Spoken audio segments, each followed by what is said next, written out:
Hey everyone, welcome to Gossify. Let's talk about Alia Bhatt and how she very cleverly links herself with successful people, which comes across as opportunistic. इस analysis का scope किसी एक incident तक limited नहीं है. यहाँ focus उन behavioural और नैरेटिव्स पैटर्न पर हो रहा है जो लंबी टाइम पीरियड के दौरान बार बार नोटिस किए गए हैं.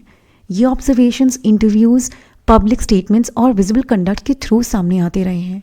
तो ये डिस्कशन उन सिचुएशन को एग्जामिन करता है जहाँ पर पहले कहे गए वर्ड्स और उनके बाद में दिए गए क्लैरिफिकेशंस के बीच अलाइनमेंट कंसिस्टेंटली मिसिंग रहा है और जहाँ एक्सप्लेनेशन का वर्जन वक्त के साथ बदलता रहा है.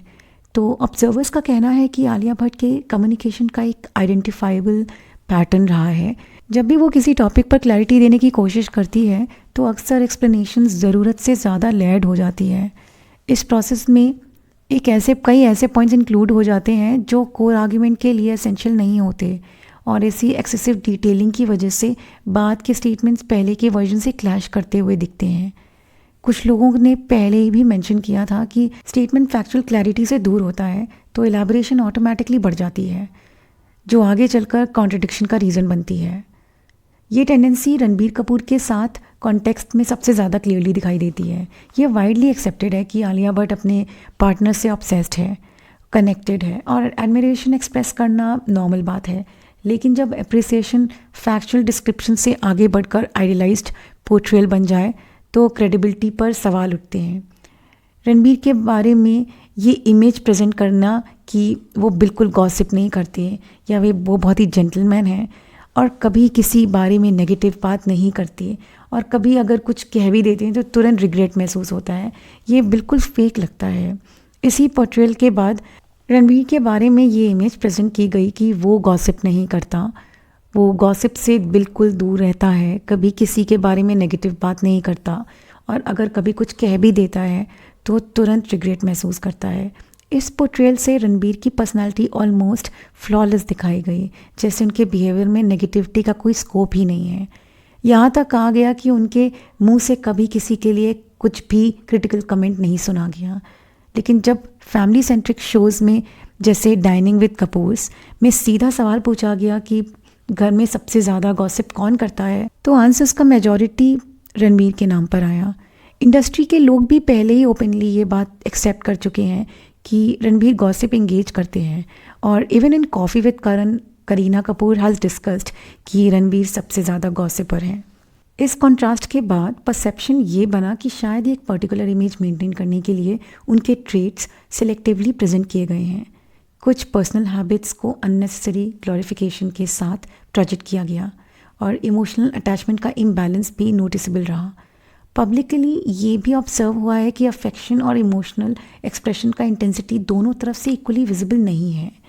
ऐसे ही नैरेटिव इनकन्सिस्टेंसी संजय लीला भंसाली के साथ प्रोफेशनल्स एसोसिएशन के कॉन्टेक्स्ट में भी सामने आई.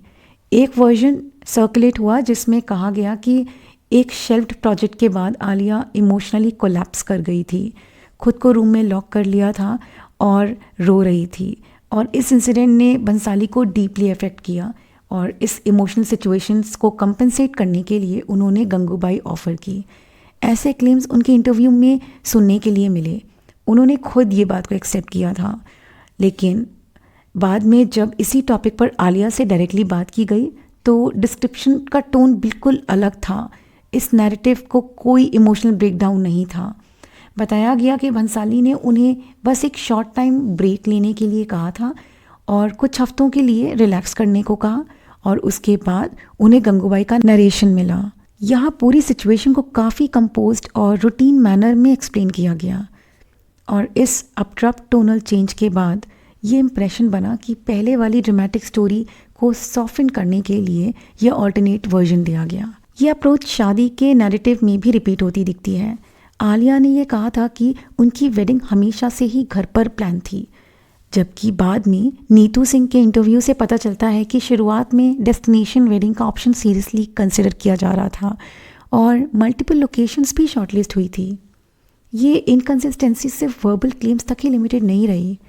बिहेवियरल लेवल पर भी कई बार ऐसा लगा कि कुछ रिलेशनशिप्स को रियलिटी से ज़्यादा इमोशनली इंटेंस दिखाया जा रहा है. कैटरीना कैफ के साथ फ्रेंडशिप का प्रोजेक्शन इसका एक स्ट्रॉन्ग एग्जाम्पल है.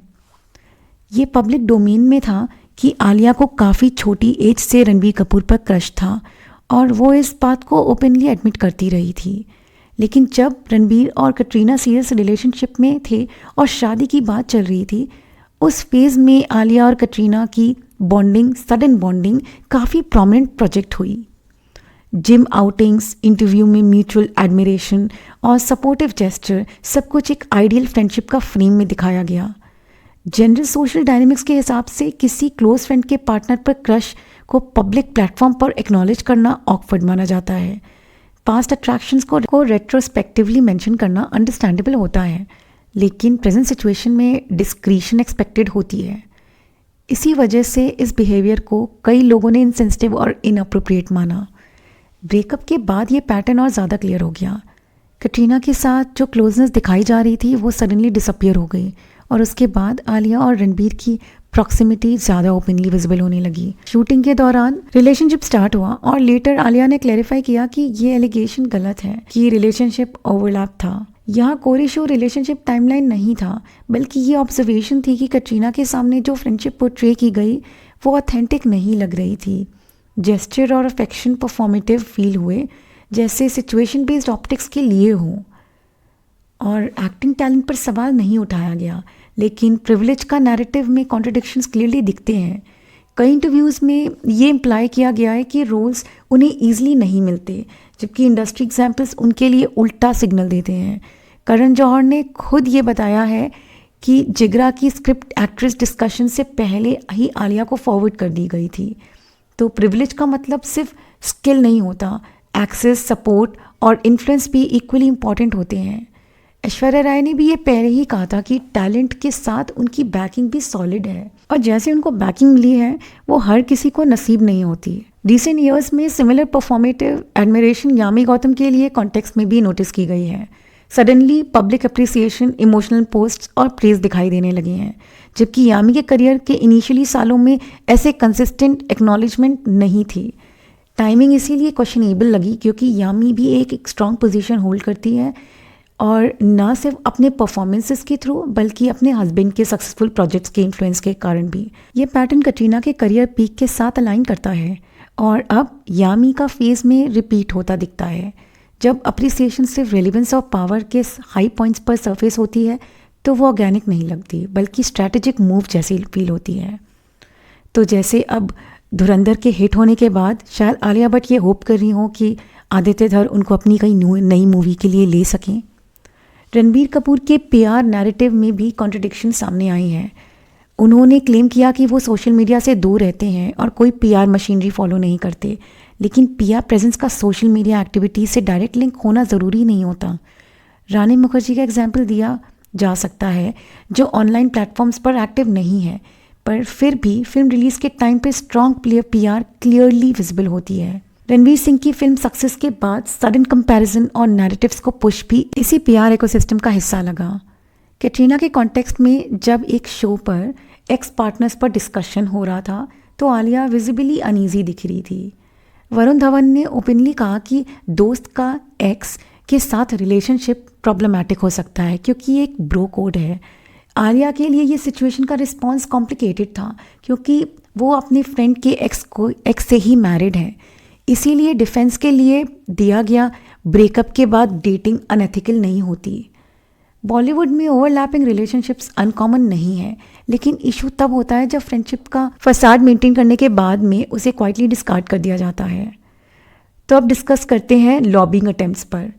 जो रिसेंटली पीआर नैरेटिव्स में ये सजेस्ट किया गया था कि रणवीर सिंह की अपकमिंग ज़ॉम्बी थ्रिलर प्रलय के लिए आलिया फर्स्ट चॉइस थी, लेकिन ऑफिशियल अनाउंसमेंट के बाद फीमेल लीड के रूप में कल्याणी का नाम कंफर्म हुआ, जो मलयालम सिनेमा से आती हैं और जिन्होंने अपने रिसेंट काम के लिए अप्रिसिएशन रिसीव किया था।